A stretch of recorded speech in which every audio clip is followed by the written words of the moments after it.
Hi, this is Matt Baker. Recently, I've been getting a lot of comments on my line of succession to the British throne video, asking about this guy. As you've probably heard by now, Andrew, who until recently was known as His Royal Highness Prince Andrew, the Duke of York, is now just plain old Andrew Windsor Mountbatten, due to his alleged sex crimes and other illegal activity related to his friendship with Jeffrey Epstein. But the big question is Andrew still in the line of succession? Well, unfortunately, the answer is yes. So in today's video, I'm going to explain why this is, in addition to explaining the process involved in unprincing a prince and unduking a duke. So when it comes to the rules relating to British royals, some decisions are based on what's called royal prerogative, whereas others are based on acts of parliament. Let's start with the issue of who gets to be a prince or princess. This one is based on royal prerogative, which means that the decision is up to the monarch and the monarch alone. Most of the time, the rules set forth by previous monarchs simply continue to get followed. However, if the current monarch, in this case Charles III, wants to make any changes, he has the ability to do so without getting permission from anyone else. So currently, the main document that determines who gets to be a prince or princess is this one, known as the Letters Patent of 1917, signed by King George V. It states that the children of any sovereign of these realms shall have and at all times hold and enjoy this style, title, or attribute of royal highness with their titular dignity of prince or princess. So this means that Andrew at birth was automatically a prince because he was born the child of a sovereign. And basically, someone in his position gets to keep that title, unless at some later point a sovereign decides to remove it, which rarely happens. But in this case, it did. Initially, Andrew himself released a statement saying that he simply wouldn't use the titles Prince or His Royal Highness. But then, just 2 weeks later, Charles III issued an official letters patent, stamped with the Great Seal of the realm, which legally took away those titles from his brother.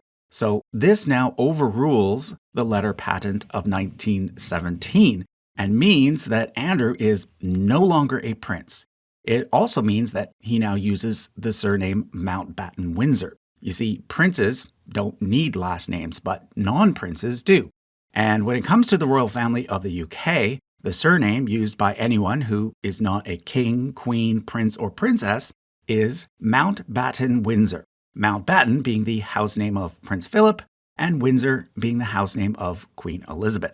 Now, take note that this series of events is very different from the ones involving Prince Harry and the two children of Prince Edward.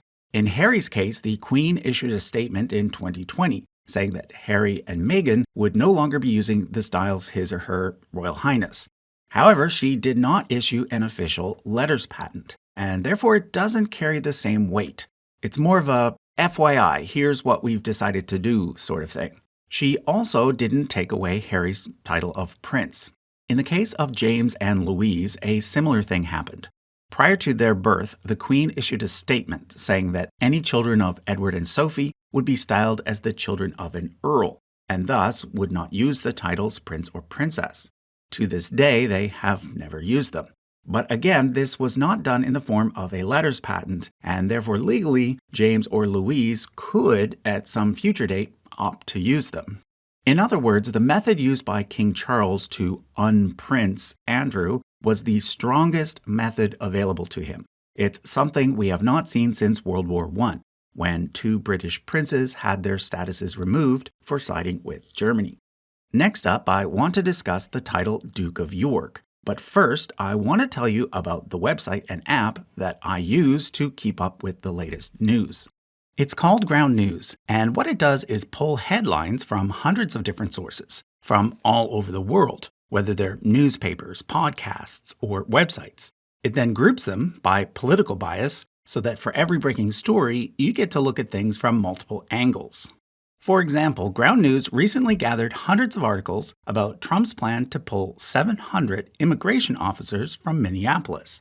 Left-leaning sources framed the ICE operation there as being a violent raid that led to the killings of 2 U.S. citizens, whereas right-leaning sources called the operation a victory over sanctuary policies. Of course, the best thing about ground news is the charts, such as this one showing the bias distribution, or this one showing which sources are the most factual based on third-party rankings, or this one showing what percentage of the sources are independently owned or owned by the government or big business. So don't wait. Subscribe now by going to ground.news/charts or by using the link in the description or pinned comment. If you use that address or link, you will get 40% off unlimited access to their Vantage plan. Again, that's ground.news/charts. Let's now discuss Andrew's title Duke of York, as well as his lesser titles Earl of Inverness and Baron Killerly. These three titles are hereditary peerages and were given to him on the day that he got married. Now, the thing with peerages like this is that they can be given based on royal prerogative, but in order to be taken away, it requires an act of parliament. So in this case, King Charles was unable to simply declare that his brother is no longer the Duke of York. However, he did find a sort of middle solution without having to ask the parliament to get involved. You see, in the UK, the Chancellor is required to maintain a roll of the peerage, which is basically a list of everyone in the UK who has a fancy title. And the law says two important things about this list. First, it says that any peer not entered on the roll shall not be addressed or referred to by any title attaching to his peerage. And second, it says that the Chancellor may take such steps and do such acts as he considers expedient to preparing and keeping the roll. So what King Charles did was issue a letter directing the Chancellor to remove Andrew from the roll, which she did. So what this means is that Andrew can no longer be referred to by his peerage titles.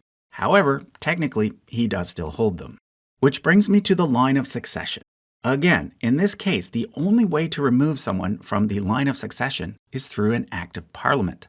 And here it gets even more complicated because the British monarch is not only the monarch of the United Kingdom, but also of 14 other countries.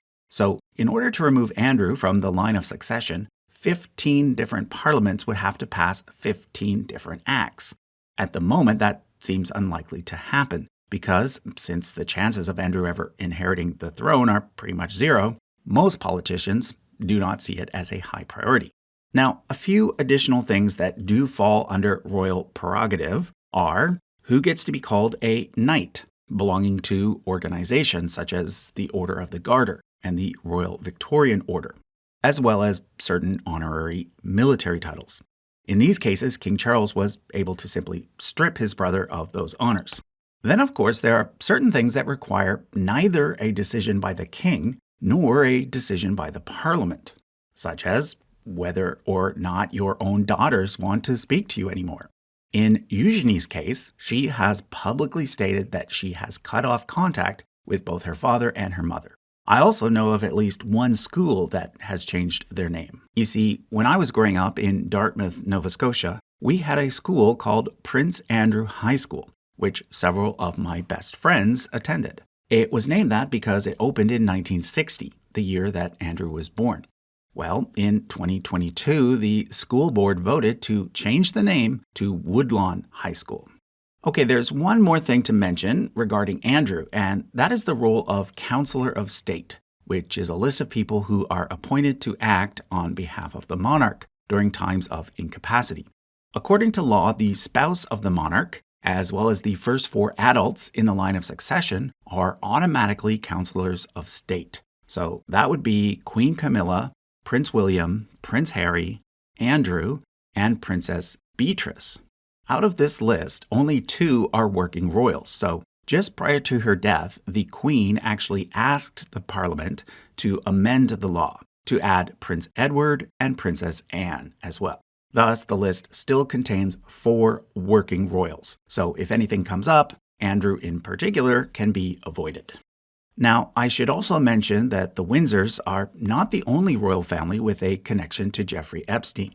Also appearing in the Epstein files is the Crown Princess of Norway, Mette-Marit. In fact, her name appears over 1,000 times. Plus, her son from a previous relationship, Marius Borg Høiby, is currently facing 38 criminal charges, including 4 counts of rape. So while none of this impacts the line of succession to the Norwegian throne, there have been questions over whether or not Mette-Marit should serve as the future queen consort. Now, obviously, the most important thing when it comes to the whole Epstein situation is not understanding how it has impacted royal families, but understanding how it has impacted the victims. Above all else, we should be listening to them and to those who have suffered similar abuse so that we can perhaps help prevent these sorts of things from happening to other children. But since that topic is outside of my wheelhouse, I want to end by introducing you to someone who deals with these issues more head-on, my wife, Charlotte. Charlotte has worked as both a college instructor and journalist, and is herself a survivor of child sex trafficking. Through her involvement in peer-to-peer counseling and anti-trafficking activism, she has talked with victims of both Jeffrey Epstein and of the Russian oligarchy, and therefore understands the darkness of what the former prince was involved in better than most. She has both a well-read blog and now a YouTube channel. So if you want to learn more, I'll drop links to those in the description. Thanks for watching.